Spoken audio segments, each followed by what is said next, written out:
I am 24 years old. I live in a city far away from my childhood home. I work in a small bookstore. My life is simple and quiet. I like it that way. Quiet is safe. My father's name is Jason. My relationship with him was never good. He was a hard man. He was always angry. His voice was always loud. My childhood was a long, dark room filled with his rules and his anger. I was never good enough for him.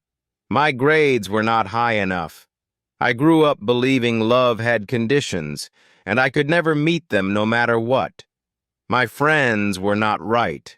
My dreams were foolish. He wanted to control everything about me. He chose my clothes. He chose my hobbies. He wanted to choose my future. Every choice I had was stolen, leaving me empty and afraid to dream for myself. I felt like a puppet, and he was the puppet master. His words were sharp. They cut me deeply. The wounds never really healed. For 30 years I hated my father. I wished he would disappear. One day my wish came true. When I turned 18, I packed a small bag and left. I did not say goodbye. I just ran away. I ran away from his anger. I ran away from the pain. Freedom was terrifying, but it was better than living in the shadow of his anger. I built a new life for myself, a life he could not touch. I only spoke to him on the phone a few times a year. Each call was cold and short. We were strangers. One morning the phone rang. It was a number I did not know. A woman's voice said, "Are you Sarah? I am a nurse at the city hospital. Your father, Jason, has been in a car accident. It is very serious. You need to come." My heart did not feel sadness. It did not feel anything. The boy inside me wanted to cry, but the man I became stayed frozen and silent. It was just a cold, empty space. I told my boss I had to leave. I got on a bus and went back to the town I ran away from. At the hospital, I found his room. I stood at the door for a long time. I was afraid to go in. I was afraid of the man on the bed. Finally, I took a deep breath and walked inside. He was pale and still. There were tubes and machines all around him. He looked small. He looked weak. For the first time, he seemed human, not the monster who haunted all my memories. He did not look like the monster in my memories. A doctor came and stood beside me. He said, "Your father was in a bad accident. He has a severe injury to his brain." The doctor looked at me with kind, sad eyes. He said, "Physically, he will recover. But his memory, it is gone. He has complete amnesia. He does not know his name. He does not know his past. He will not know you." The monster I knew was gone. In his place was a man with my father's face, but the mind of a child. I did not know what to do. I was the only family he had. The thought crushed me.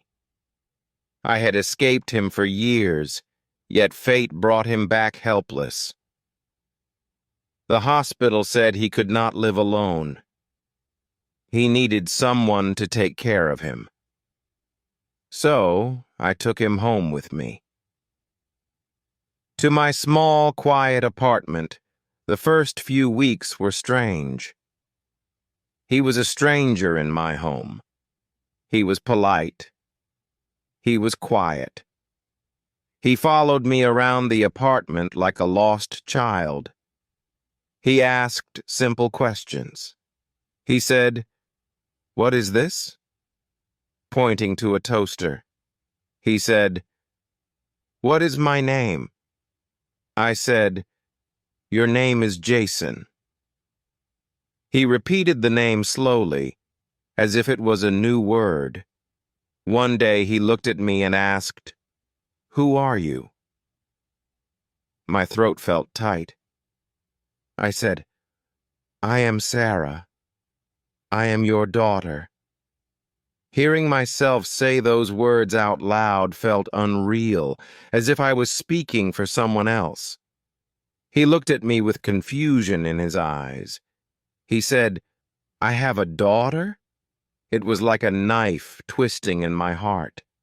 He did not remember the 24 years of pain he caused me. He only knew me as the kind woman who brought him food. Living with this new Jason was a constant battle inside my head. A part of me was still so angry. I remembered every cruel word, every disappointment. I remembered the girl who cried herself to sleep every night. That anger was a hot fire inside me. It scared me sometimes, how quickly the past could burn even in the quietest moment.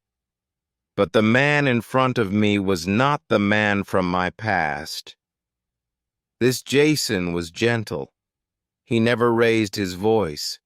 He liked to sit by the window and watch the birds. He enjoyed the simple taste of tea. One day I saw him looking at an old photograph of my mother. She died when I was very young. A tear rolled down his cheek. He said, "She is beautiful. Did I love her?"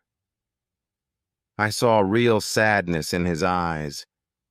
I started to see him not as my father, but as a new person, a person who was lost and needed help. I taught him how to use a phone. I took him to the library. He was curious about everything. We started talking not about the past. We talked about books. We talked about the weather. We talked about simple things. For the first time in my life, I was having a conversation with my father. A real conversation. There was no anger. It felt fragile, like glass in my hands, but I didn't want to let it break. There was no judgment. There was just two people talking.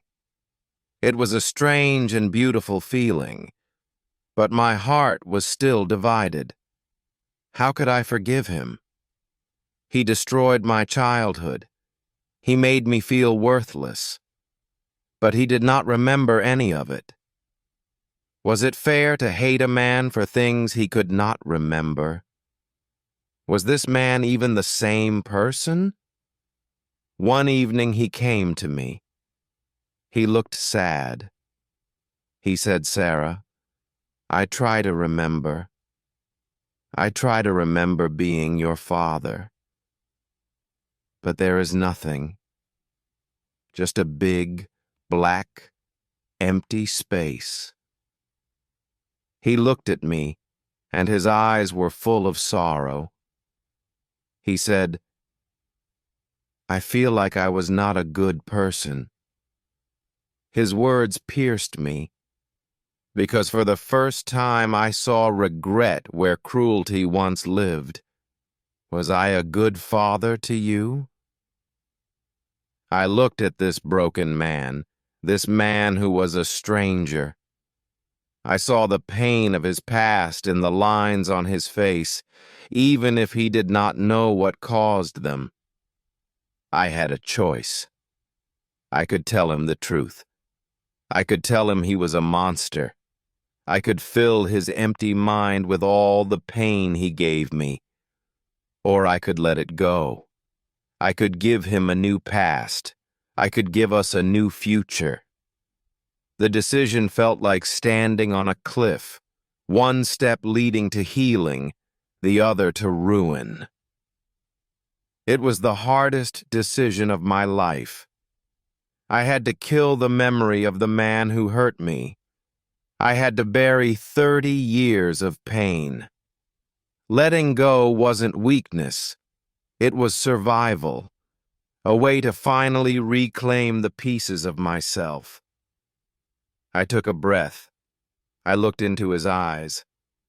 I said, "You were a good father. You were the best father." A small, hopeful smile appeared on his face. In that moment, I felt a heavy weight lift from my shoulders. The anger was gone. The hate was gone. In its place was a quiet peace. Peace didn't erase the past, but it built a bridge where only brokenness had ever stood. The old Jason was dead. This new man was my father now. We were starting from the beginning, building a new relationship, one day at a time. I was no longer a victim of my past. I was free. And for the first time, I had a father I could love. Forgiveness gave me freedom, and love gave me something I thought I would never find. I hope this session was helpful. Please like and subscribe to our channel for more such interesting stories. Take care, everyone.